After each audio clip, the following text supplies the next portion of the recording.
Hi, all. Well, I know the governor of Ohio has issued an order asking people not to travel. So I've decided, though, to break that order, and I've traveled all the way from my study to the sunroom in our house. Don't tell the governor. Just a couple of thoughts before we get started with the material today. If you look at the back of chapter 24, there's a bunch of review questions and problems you can work on, roughly numbers 20 to 40. You might want to give those a look-see, and that'll help you understand whether or not you understand the material in the text as well as the lectures. A couple of you have extended time for quizzes and exams, but unfortunately, my records for that are in my office, and I'm not supposed to go into my office. So if you're one of the people that does have extended time, please drop me a note, and I can set Blackboard up so that you will have the extended time on the quiz and the exam. Just a note, the quiz will be any 35-minute period that you choose between 11 o'clock Sunday, April 13th.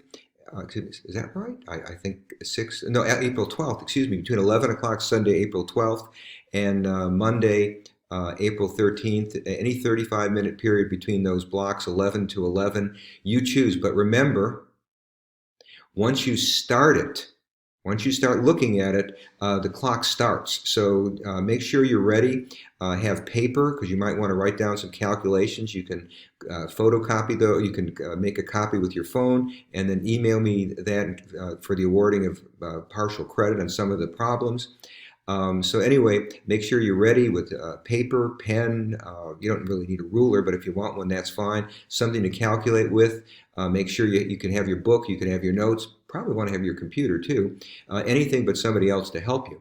So just be ready for that coming up real soon. Okay, well, this is what I think is going to be the second of three lectures on aggregate supply and aggregate demand. That's the model we use to explain all of those measures that we put on our dashboard that we've talked about in the previous lectures.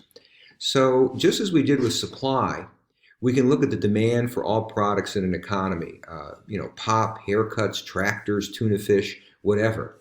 And we add up the demand for all of these individual products. We add them up.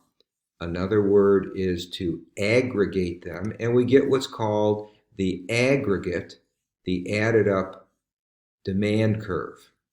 And once again, just as we did with supply, we said that for prices, what we're going to look at is a price level, or you could say price index. The two terms are one and the same.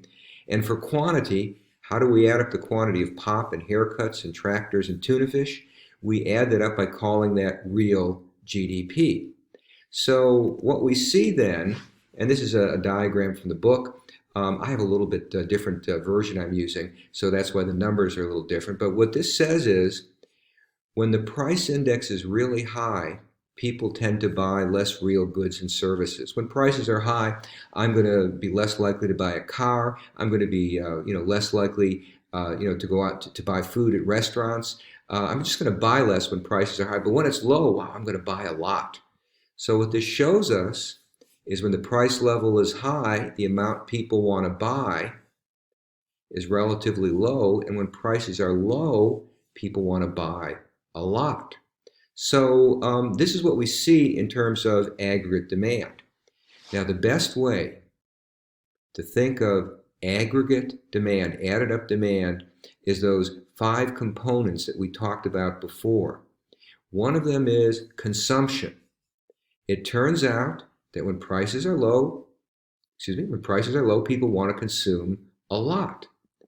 Now, the book also talks about something that economists know called the wealth effect. Now, suppose you have money in the bank. I know we make all kinds of assumptions in this course, but suppose I have $10,000 in the bank. Yes!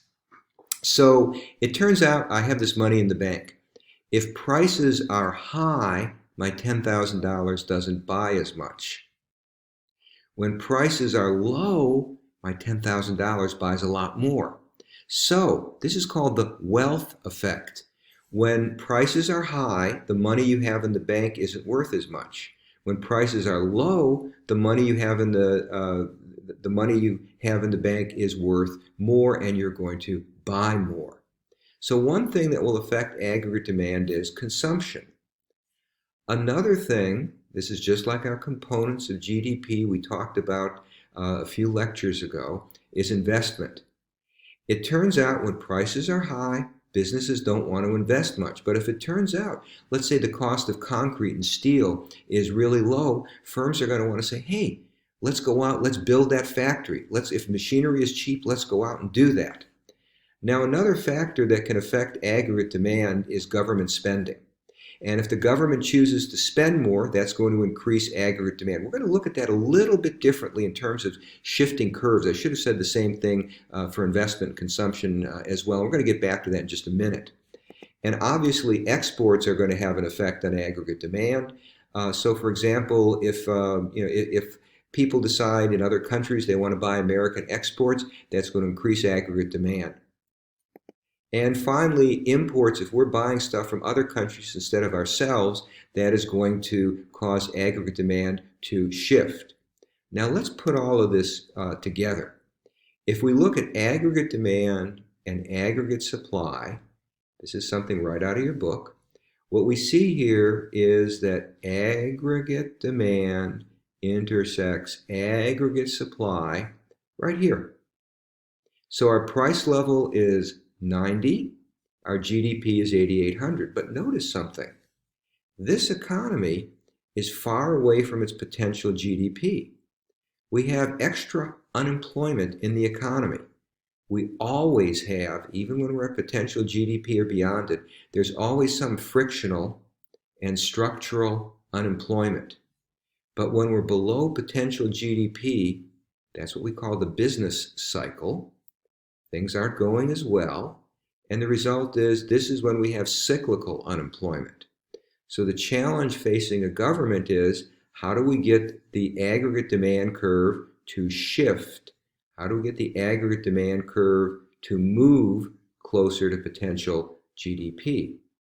Well, this is another chart from the book, and it's a really good one. Suppose we have a situation where aggregate demand has declined. The bad news is real GDP is down. And if we're producing less, the result is going to be we need fewer workers and people are unemployed.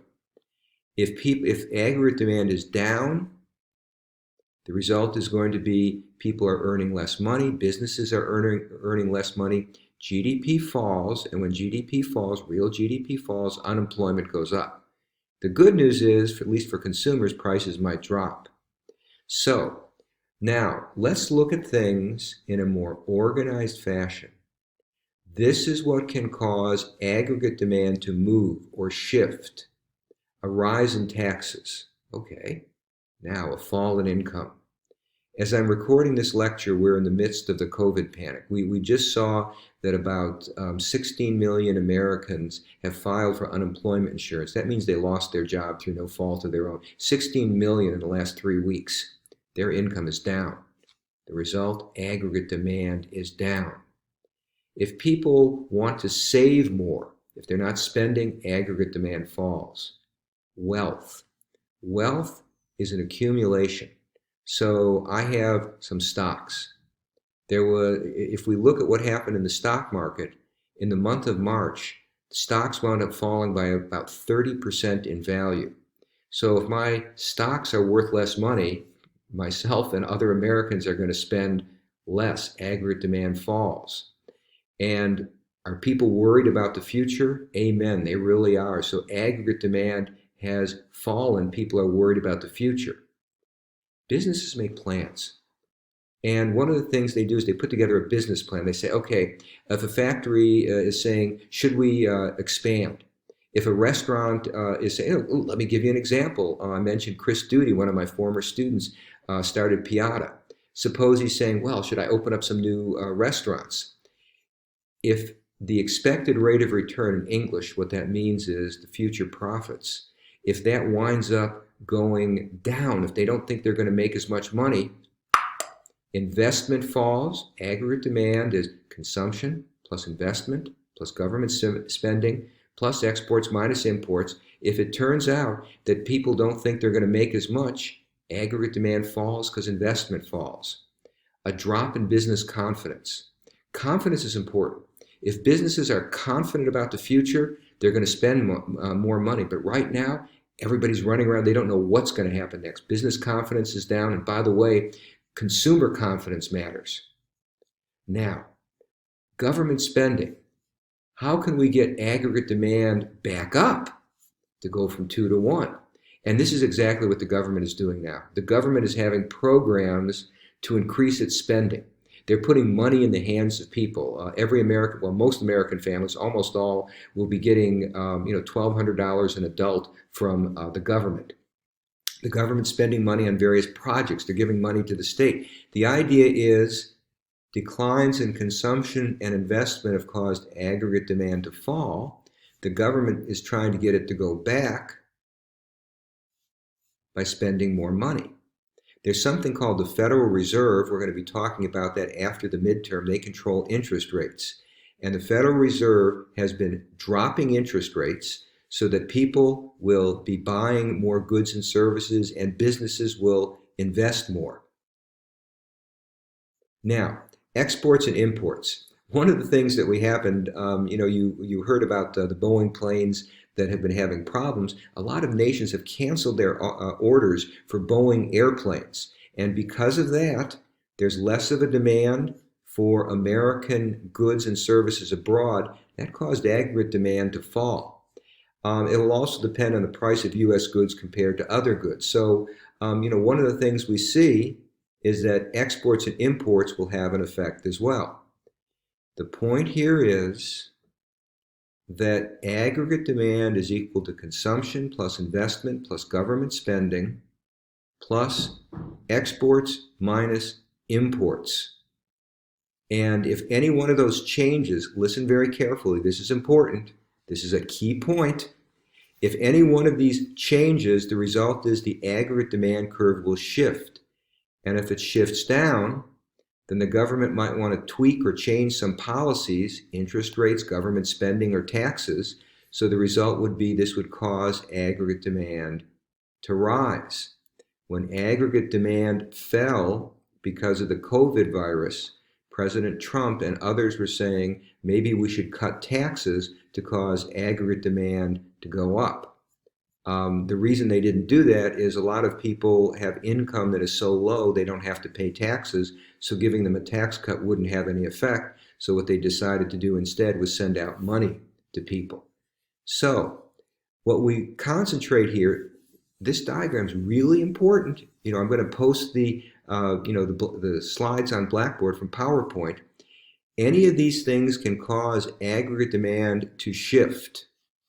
And if it shifts in a way we don't like, the result is going to be we do have policies that we can enact. Now, if aggregate demand is too high and we have inflation, the result is going to be that the government might choose policies to bring down aggregate demand, raising taxes, cutting government spending, raising interest rates. Actually, the Federal Reserve did that to fight inflation. During the late 70s and early 80s, they sent interest rates through the roof to reduce aggregate demand and bring down prices. Okay, so next time what we're going to do is we're going to talk about aggregate supply and what will cause it to shift, as well as some examples from the real world. Okay, take care. See you soon.